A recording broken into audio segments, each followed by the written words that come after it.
I used to think the worst thing that could happen was death. I was wrong. The worst thing is to be alive, breathing, walking, while the system insists you no longer exist. That was the day my life ended. And it started with a text message. Capital loan alert. Your account is past due. $1,864.55 must be paid immediately to avoid collections. I blinked at the screen, frowning. I didn't have a capital loan account.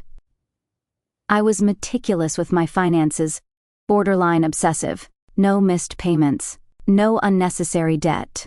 I even used an app to monitor my credit score. So how the hell was I $1,800 in the red? The call to customer service confirmed what I feared. Someone had opened multiple lines of credit under my name. Capital loan, Synchrony, Chase, even a Wells Fargo auto loan. By the time I hung up, my hands were shaking. By the end of that week, I had been evicted from my apartment. By the end of that month, I had no bank account, no savings, and a credit score below 500. My name is Amara Eze. I was born in Charlotte, North Carolina, raised by a single mother who worked 2 jobs and still found time to teach me that my name meant grace. I worked hard, graduated from Georgia State, landed a data analyst role in Atlanta at a mid-sized finance firm called Oak Bridge Holdings. It wasn't flashy, but it was stable. I had a small apartment in Midtown, meal prepped on Sundays, paid bills early, called my mom every Saturday. I didn't party much, didn't overshare online, didn't even have Snapchat. So, how did this happen? I spent weeks chasing the pieces. I filed a police report, took it to the credit bureaus, called Equifax, Experian, TransUnion, submitted affidavits, notarized letters, even visited the DMV to prove I was who I said I was. The woman behind the DMV desk squinted at me. Miss Ellis, it says here your license was reissued last month in Tampa, Florida. I've never even been to Tampa.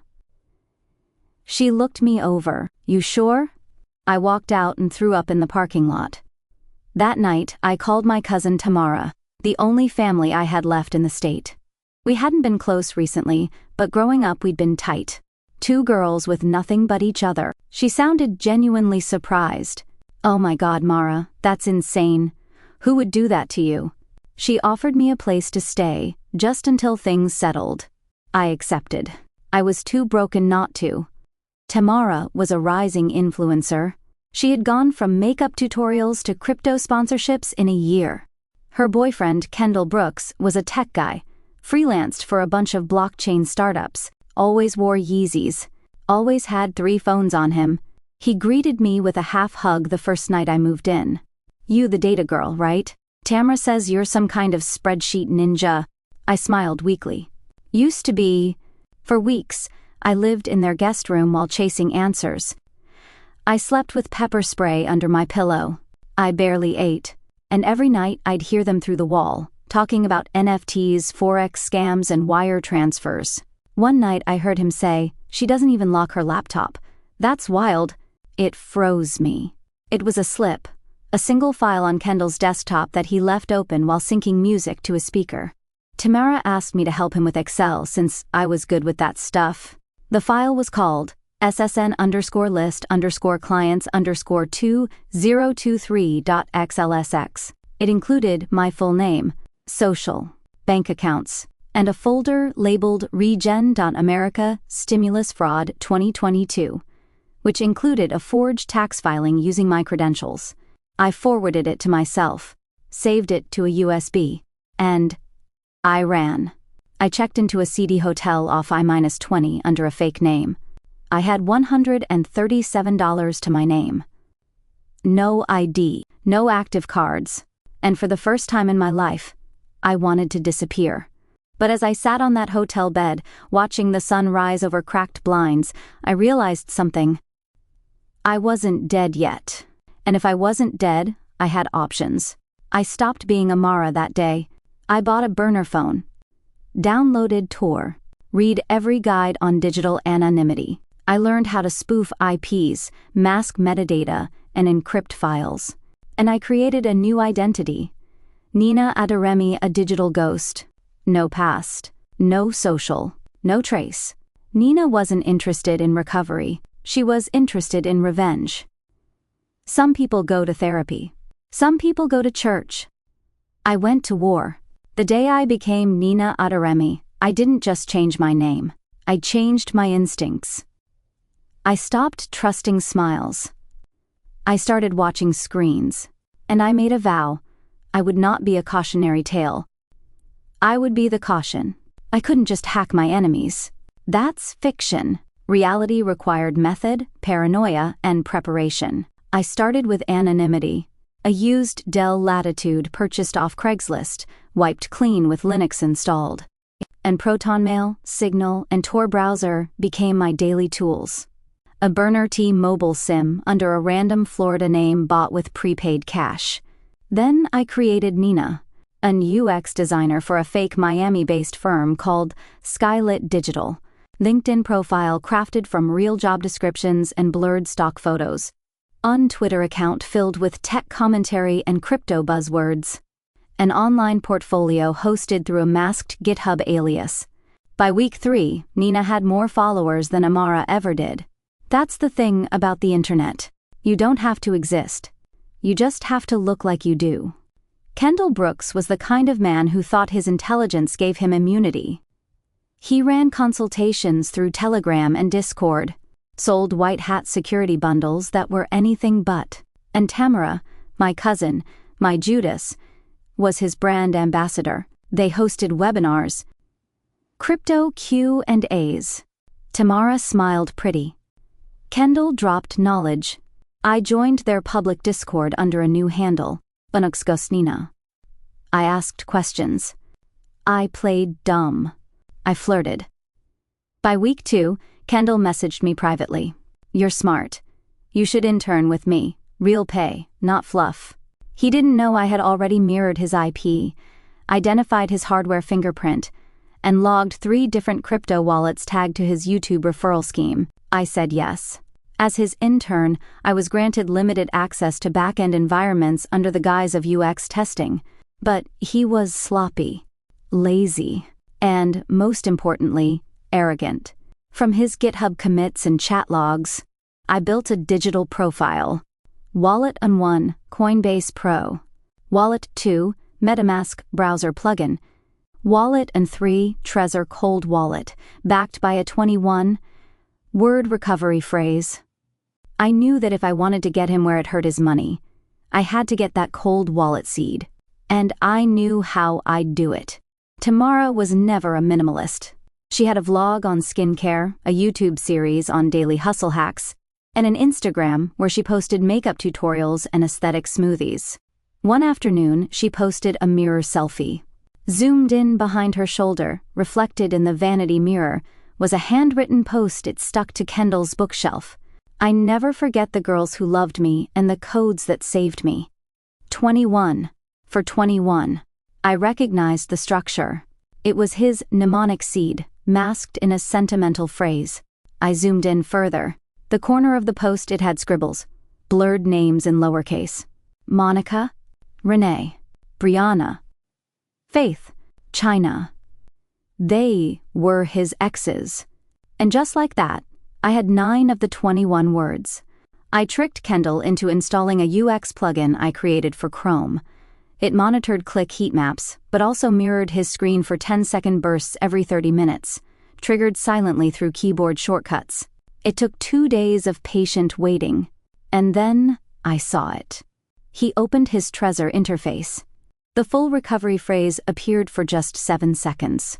I screenshot it, encrypted it, backed it up in 2 offline locations, and then I locked the access behind a dead man's switch. If anything happened to me, he'd be exposed in a matter of hours. That night, I accessed his wallets.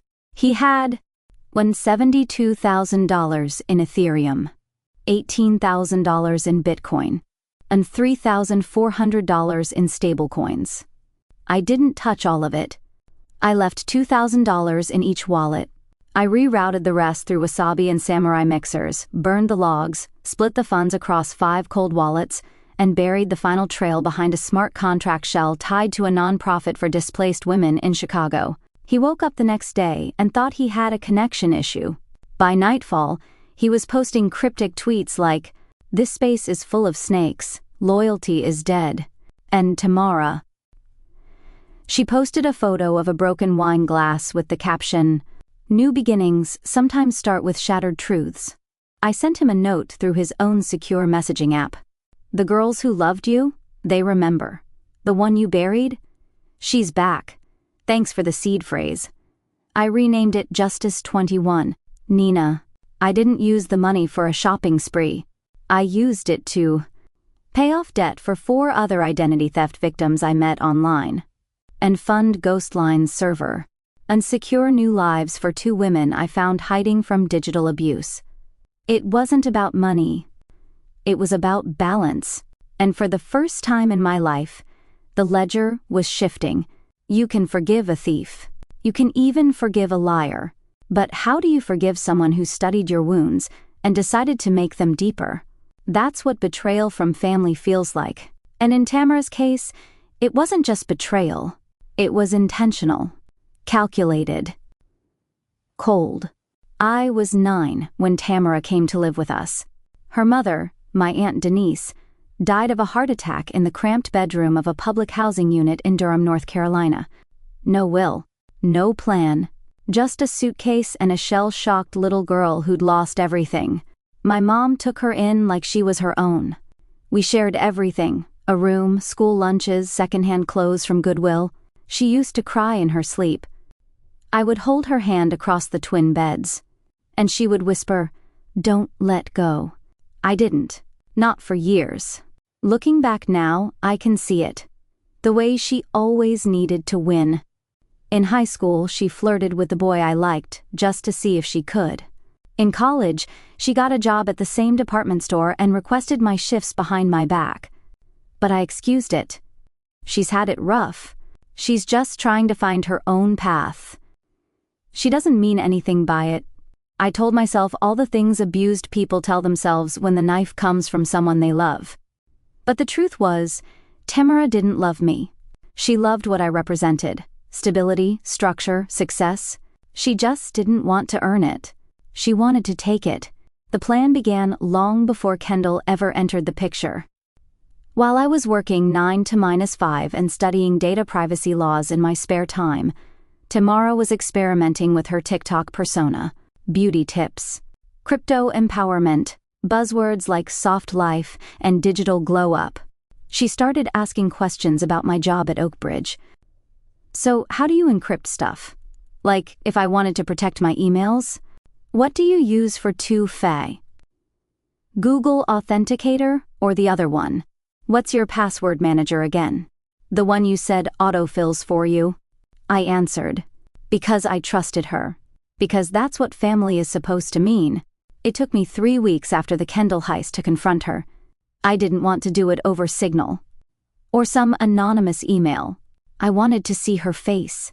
I waited until I knew she'd be attending her monthly brand boss brunch, an influencer networking event in Buckhead hosted by one of her fake mentors. I bought a ticket under the name Jordan Blake, dressed in a beige coat, black wig and oversized shades, sat 3 tables behind her, listening to her gush about overcoming struggles to become a digital queen. It made me physically ill.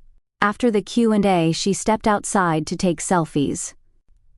I approached her from the side. "Tammy," she turned. I took off my glasses. She froze. "Amara? You knew," I said. She took a step back. Wait. You knew he stole my identity. You were in on it. Look, it wasn't like that. You gave him access to my autofill vault, the tax docs, the VPN password I used on your Mac. You gave him everything." She crossed her arms. "You don't understand. I needed help. He said it would just be a short-term thing. He bought a Tesla with a loan under my name, Tamara." Her eyes flicked to the side. "I lost everything. Do you get that? Everything. My apartment, my job, my peace. I didn't know he'd do all that," she said softly. You watched me sleep on your couch while he drained my life in the next room. It was supposed to be temporary. Why? And then she said the thing I will never forget. Because you always had everything handed to you. I just wanted a little bit of it for myself. I laughed. I had to. The absurdity was too sharp not to cut. Everything handed to me? I was cleaning hotel rooms at 15. I put myself through college with FAFSA and night shifts.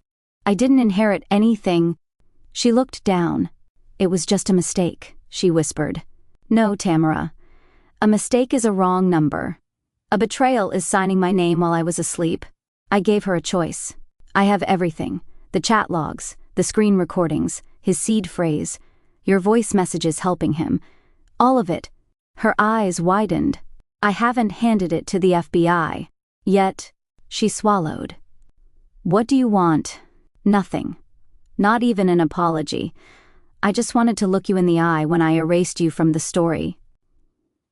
Within 48 hours, I sent an anonymous tip to the Georgia Bureau of Investigation's Cybercrime Division and provided full documentation of Tamara's complicity in SSN theft and wire fraud.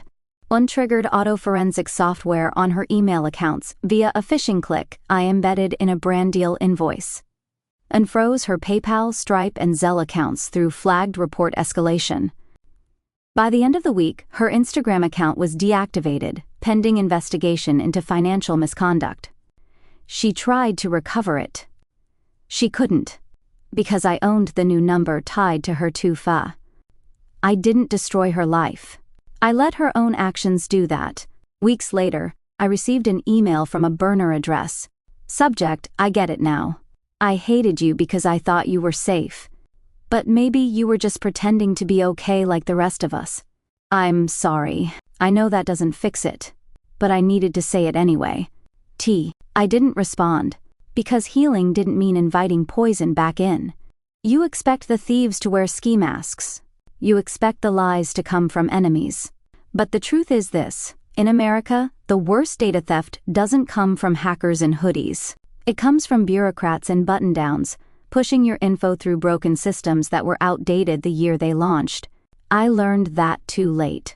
But I also learned how to make it work for me. 2 weeks after exposing Tamara, I got a call from an unknown number. It wasn't a threat. It was worse. Miss Ellis, this is Donna from the Florida Department of Motor Vehicles. Are you still planning to renew your license in person next Tuesday in Tampa? I stared at my prepaid track phone. What license? There's an appointment under your name. Same birthday. Same last 4 of your SSN. I felt the room tilt. It wasn't over. Someone had duplicated my identity, again, and was now trying to embed it in state-level records. I hung up and started breathing into my fist. That night, I pulled up everything I could about digital identity protocols across the U.S. What I found was chaos wrapped in protocol tape. Social security numbers, and still the foundation of credit identity. Still handed out at birth. And still used to confirm everything from healthcare to mortgages. No built-in security feature. Your SSN wasn't a password. It was a skeleton key. And once it leaked, it was forever compromised. Credit bureaus operate independently of federal control. Sell your data. Don't require consent for internal verification. State ID systems differ across all 50 states. And be manipulated with enough paperwork and a willing inside contact. And several use facial recognition systems that still confuse Black women with 35% error rates. Banks and fintech apps, when do minimal identity verification, especially for online-only banks. Santan approve accounts through third-party APIs with incomplete KYC know your customer pipelines. And often skip biometric verification in favor of speed. So, to summarize, you could be alive, working, and checking your emails. And still, someone 3 states away could open a loan in your name using your full name, available on LinkedIn, an SSN leaked in a 2016 data breach, and mailing address scraped off online shopping platforms. Phone number sold by data partners. It was a gold mine for criminals. And the government? They weren't stopping it. I wasn't going to beg for safety anymore. I was going to build it. Thus, Ghostline became more than an identity. It became a blueprint, an underground digital fortress. I pulled in, and 2 ethical hackers from a Reddit group I'd been shadowing. A former bank fraud investigator who had been fired for whistleblowing. A legal intern from DC who fed us information in exchange for protection. Together, we began mapping the cracks in America's data structure. And we did what no agency would. We started documenting, targeting, and dismantling every fraud channel we found. The first major takedown was a synthetic identity network operating out of Miami. Here's how it worked. Criminals combined real SSNs with fake names and addresses. They used this to apply for secured credit cards, built-up scores, and used the cards to apply for federal pandemic relief loans, PP, SBA, even FEMA housing stipends. Cashed out. Repeated. And I found out they had used my SSN to open a fake profile named Amara Eze. She had a Florida license, an apartment, a brand new checking account, even a traffic ticket. I was being shadow-lived. I traced the group's backend to a shady data broker site registered in Moldova, but their U.S. operations were managed via WhatsApp Business and a chain of Telegram groups with names like SSSN Pro and Credit Fix 24, Fast Funds FL. I infiltrated the chats using a sock account and posed as a credit rep for high-end clients. I dropped a few buzzwords, posted a fake testimonial video of me handing a guy a stack of $100 bills, added motion, blur, grain, believable enough. Within a week, they trusted me enough to give me admin access to one of their subgroups. From there, I used a metadata tracking tool to sniff out the core users. The leader? Miguel Ghost Rivera, age 27, living in Hialeah, operating out of a cell phone storefront that doubled as a laundering operation. I leaked his entire transaction history, including over 70 fake accounts, to the IRS fraud division. Ghostline watchers also triggered bulk reversals on several accounts using flagged ACH recall protocols. Within 72 hours, Ghost disappeared. Literally. All his accounts were shut, his SIMs burned, his storefront emptied. I got an anonymous email days later. You think this is a game. You're making enemies. Watch your back. No signature. Just the subject line, you can't hide forever. I didn't flinch. I responded with a picture of his IP address triangulated to an apartment complex in Queens. Captioned, neither can you, Nina. Ghostline went from a whisper to a code word. Other victims began to contact us. A single dad in Houston, left with $25,000 in debt from an ex who used his name. A nurse in St. Louis whose information was stolen in the Equifax breach. A transgender teen in Chicago whose identity was hijacked by a hate group to ruin their credit. We helped them all, anonymously. Without clout, without likes. We weren't looking to go viral. We were looking to make fraud expensive for the people who profited from it. I wrote the entire structure into a classified white paper, American Identity Infrastructure and its failure to protect the living. I sent it to Congress's Cybersecurity Subcommittee and the Federal Trade Commission, the New York Times anonymously. A single black hat hacker group I trusted. It was downloaded 40,000 times in the first week. People called it extreme. Some called it dangerous, but most called it necessary. Because for every Amara out there, there were thousands more, and they weren't silent anymore. Some ghosts don't live in the shadows. They sit behind polished desks, smile on Forbes magazine covers, host TED Talks. They don't steal your identity to survive. They steal it to build empires. And when I stumbled into his world, I knew I wasn't fighting amateurs anymore. I was in a different league now. It started with a bank. Not just any bank, a fintech unicorn known as VaultSpring. They were celebrated as the future of banking, and fully online. No fees, powered by AL fraud detection. They marketed to Black and brown communities, promised access, equality, digital inclusion, but their back end was a fraud factory. How did I know? Because 5 different synthetic identities that had used my stolen SSN had active VaultSpring accounts.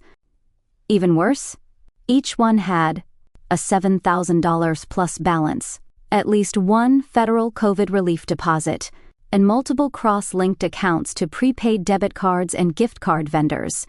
When I reported it through their fraud line, the customer service rep put me on hold, then transferred me to legal review. They never followed up. So I started digging. VaultSpring's terms of service read like any other fintech app, but buried in their API documentation was a line that sent chills down my spine. 3.8. Backend identity resolution may defer to customer-to-side device logs in high-to-traffic scenarios. Translation? They weren't verifying people in real time. They were guessing based on metadata. If you used a VPN, if your IP bounced from a hotspot, if your phone was jailbroken, they bypassed verification. That explained why fraudsters loved VaultSpring. But that wasn't the scary part. The scary part was who built the system. Leland Voss, founder, MIT grad, ex-Facebook engineer, face of innovation in fintech. I recognized him from a TEDx talk my mother once forwarded with the caption, "Look at this black genius. You could be like him." I'd watched it then with pride. Now I watched it with a racing pulse. Because I knew he had created a platform that knew it was being abused and chose to look away. Why? Because fraud is profitable. Every stolen identity opened an account.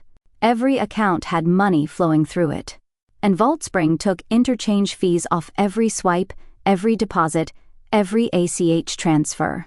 Multiply that by thousands of fake identities. That's hundreds of millions. I needed hard proof. I had whispers, metadata, behavior patterns. I needed code. Enter Chase, a former VaultSpring engineer who got fired for refusing to rewrite the fraud detection algorithm. I found him through a Signal contact listed in a blockchain Reddit thread. I reached out with a burner account and 3 words. "I believe you." We met in an old library on the edge of Chicago, where the dewy ivy sucked and the walls echoed like cathedrals. Chase didn't look like a whistleblower. He looked like grief. "I built a system to protect people," he said, "and they turned it into a weapon." He gave me internal documents and transaction logs, a list of 30 synthetic identity pools hosted on VaultSpring servers. He also gave me the real list of seed phrases VaultSpring's founders used to back their own internal cold wallets. Each one was linked to wallets holding laundered funds. One phrase stood out. "She always came back stronger." I knew immediately whose it was. Tamara used to say that. Back in college when she failed a class or got dumped. I ran the seed phrase through my decryption shell. Hit. A wallet with $11.4 million in mixed assets. Bitcoin, ETH, Litecoin, Monero, and a series of deposits all tracing back to relief funds, stolen credits, and ghost-owned LLCs. Tamara was part of VaultSpring. She hadn't just betrayed me personally. She'd been building herself into the system. Quietly, richly. She wasn't just a puppet. She was becoming the puppeteer. I stared at the balance on my screen for 10 minutes. $11.4 million. I could take it, hide it, retire every victim I'd ever helped, fund Ghostline for decades. But that wasn't justice. That was theft, even if it was from a thief. So I made a different move.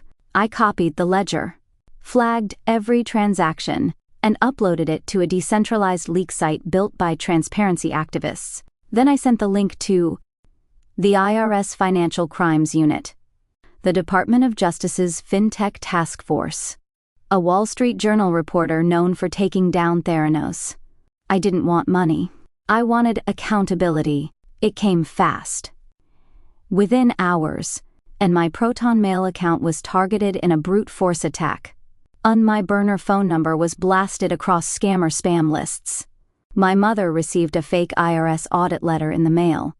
They wanted to scare me, but they forgot. I no longer lived in fear. I lived in code. I traced the audit letter back to a print-on-demand site linked to a P.O. box in Palo Alto.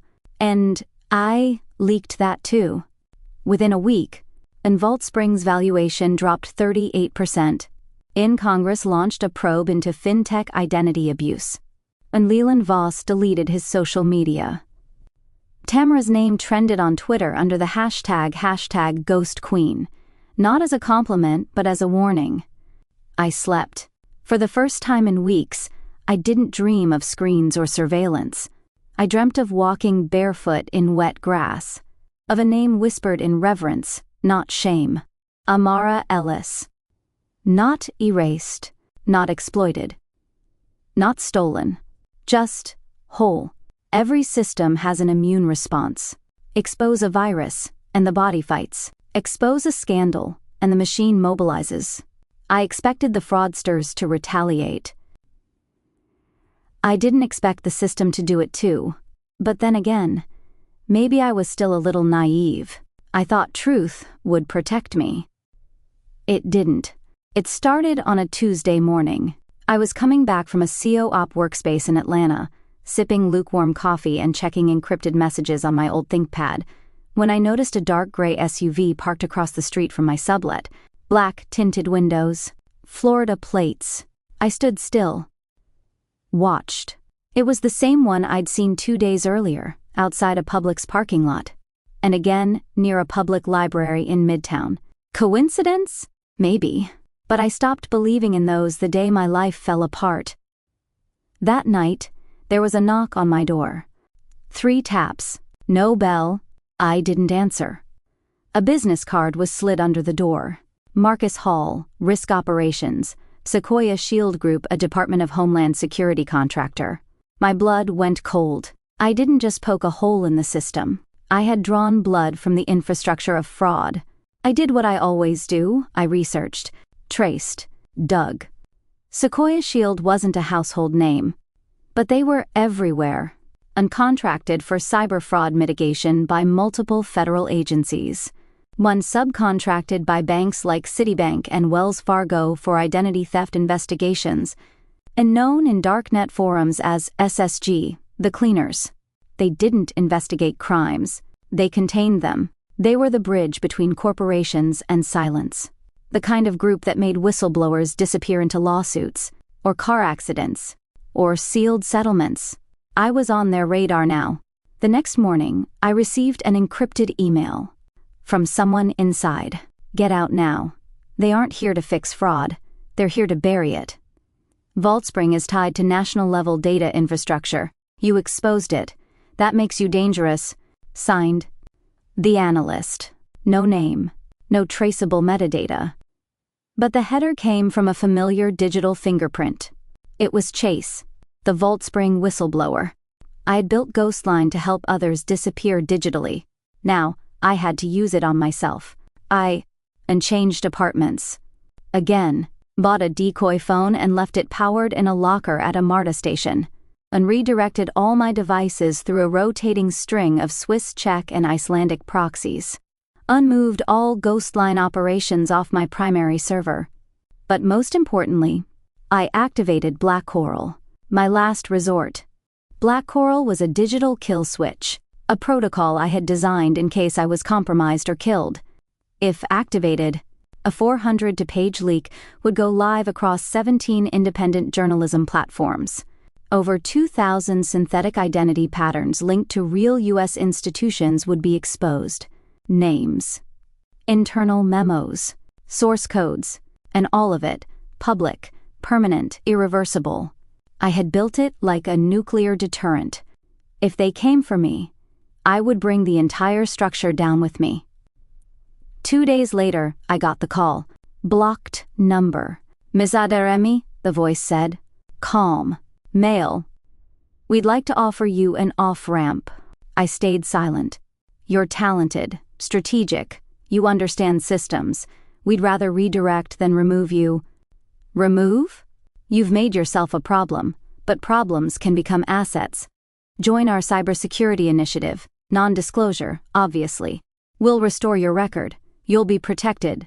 And if I say no, you'll find doors closing where you never knew there were doors.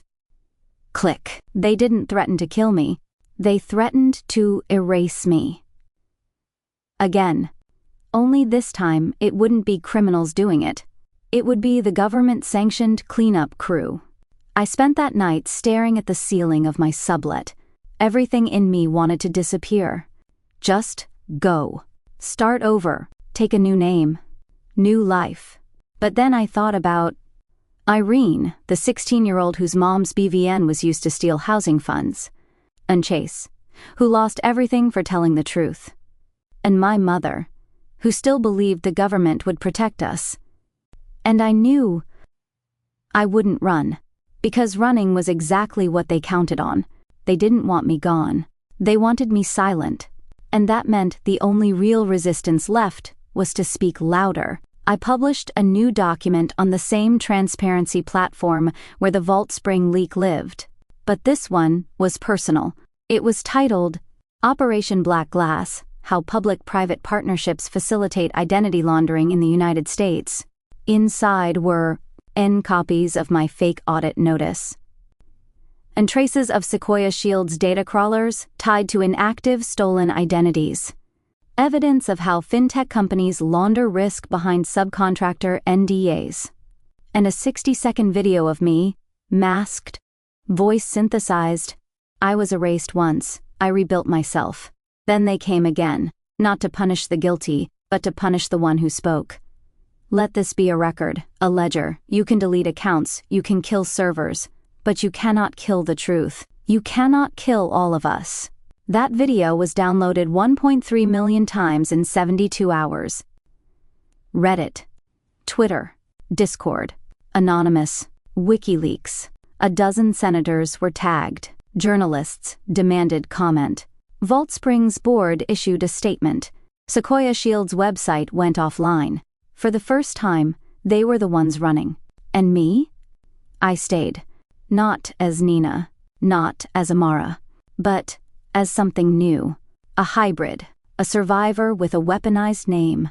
Everything they opened in my name, every signature they forged, every dollar they stole, every breath they took pretending to be me. I wanted it all back. Not just the money, not just the credit score, not even the justice. I wanted wholeness. I wanted to be Amara Eze again. But not the girl they broke. Not the woman they buried. The one who survived, fought, and finally started closing the ledger. Step 1. Tracking the leftovers. I started by opening a document I hadn't looked at in months. Digital Death, Manifest at XLSX. It was my trauma spreadsheet, something I created during the early stages of my ruin. It listed every fraudulent account, every address used to sign up, and every loan issued in my name, every email with my photo but someone else's intentions. There were 47 entries. Some were dead ends, but others? They were still open. A prepaid debit account in New Jersey, a small business line of credit in Austin, a condo lease in Las Vegas. I didn't flinch. I hunted. Step 2. The Purge. Las Vegas, Clark Property Management.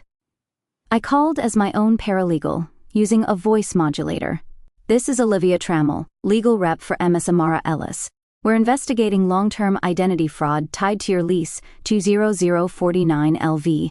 I need your tenant's ID scan and rental agreement immediately. They emailed it to me within the hour. The signature? Copied and pasted from a resume I uploaded to LinkedIn years ago. I replied with a cease and desist, fraud report, and CC'd their corporate landlord's legal department. By Friday, the apartment was flagged, and the current tenant had an eviction notice. Austin. Bank of Techbridge Small Business Division. This one hurt. They'd opened a fake LLC in my name, Ellis Innovations, Inc. $14,000 loan. Never repaid. I used Ghostline's doc anomaly detector to reverse engineer the EIN used in the application. It was off by one digit from a woman named Mariah Black. A fraud ring associate from the Florida syndicate I exposed in Chapter 4. I cross-referenced her alias, found her Facebook. She was now a business coach, charging $497 for credit elevation mentorship. I sent a tip and video proof to the Texas State Securities Board. 3 weeks later, Mariah was arrested for wire fraud. Step 3. My credit report. I opened my Equifax file and stared. It still had 4 negative items: a utility default in Tampa, a $3,500 unpaid balance on a virtual credit card, a defaulted capital loan, and the shadow of a Chapter 7 bankruptcy linked to a fabricated filing. I uploaded notarized affidavits, digital forensics, proof of location, ISP logs, cross-state conflicts, and forged signature overlays. I created a 3-minute animated video walking them through the case as if they were 6 years old. It went viral on TikTok, and when it did, I emailed the link to every executive at Equifax and TransUnion. 10 days later, all negative marks were removed. Step 4. My identity. Rebuilding your credit is one thing. Rebuilding your name? That's war. I hired a small Atlanta law firm run by 2 Black sisters, Deja and Corinne Porter, former legal aid warriors who believed in the power of paper trails. Together, we unfiled a formal expungement request for all false filings in my name, sued Vault Springs' remaining shell for damages, and issued takedown requests to every affiliate site using my identity. It took 9 months. But on June 17th, I received a document. State of Georgia Certificate of Identity Restoration, full legal rehabilitation of Amara Eze. I printed 2 copies, framed one, burned the other. I didn't need to carry it anymore. Step 5. Tamara. I hadn't spoken to her since I broke her access, seized the wallets, and let her name rot in silence. But then I received a letter. Not digital, not typed, handwritten. You were always the strong one, Amara. I just didn't know how to love you properly, and by the time I realized it, I had already destroyed you. I don't want forgiveness. I want you to keep going. I've started therapy, and I'm using my real name again. Maybe one day, I'll be someone you're not ashamed to have known. She didn't ask for anything, so I didn't give her anything, but for the first time, I didn't feel hate. Just distance and peace. The final balance. The spreadsheet was done. Every account closed or corrected. Every lie deleted or disarmed. Every open tab in my soul cleared. I shut my laptop, logged out of the last Ghostline server, and whispered, "You can rest now." And then came the email. Subject: Federal Digital Oversight Fellowship from U.S. Cybersecurity and Infrastructure Security Agency. Ms. Ellis, we're assembling a working group on national identity infrastructure reform. Your case has reshaped conversations across fintech and policy. We would be honored to have your voice at the table. I stared at it for a long time, not because I didn't believe it, but because I did. There was no parade when I got my name back. No headlines, no trending hashtags, no viral speeches. There was just a woman standing in a quiet room, holding a single sheet of paper that said, "Amara Eze is real." And that was enough. Because I wasn't trying to be famous. I wasn't trying to be remembered. I just didn't want to be erased. For months, I avoided mirrors. It wasn't vanity. It was survival. I didn't want to see her. The woman who cried in public restrooms, who hid under motel blankets, who whispered her name to customer service reps who didn't believe her. I didn't want to see Amara the victim. But one morning, before a panel at the Cybersecurity and Infrastructure Oversight Summit in D.C., I stood in front of the bathroom mirror in a blazer I borrowed from Corinne, and I looked. There she was. Older. Sharper. Eyes like bulletproof glass. A voice that didn't shake. And for the first time, I said it out loud, slowly. My name is Amara Eze, and I am not missing.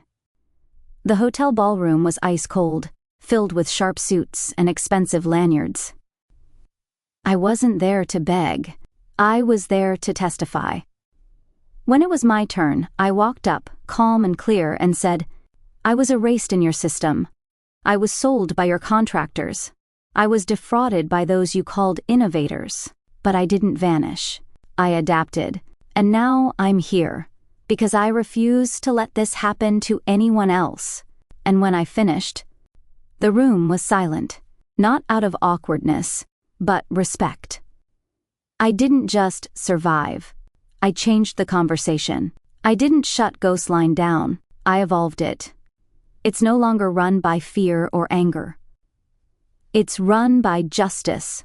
Now, Ghostline is a legal nonprofit backed by digital security activists and lawyers. We undefend low-income Americans caught in synthetic identity fraud, train women of color in cybersecurity, build free tools to help people monitor and lock down their online records.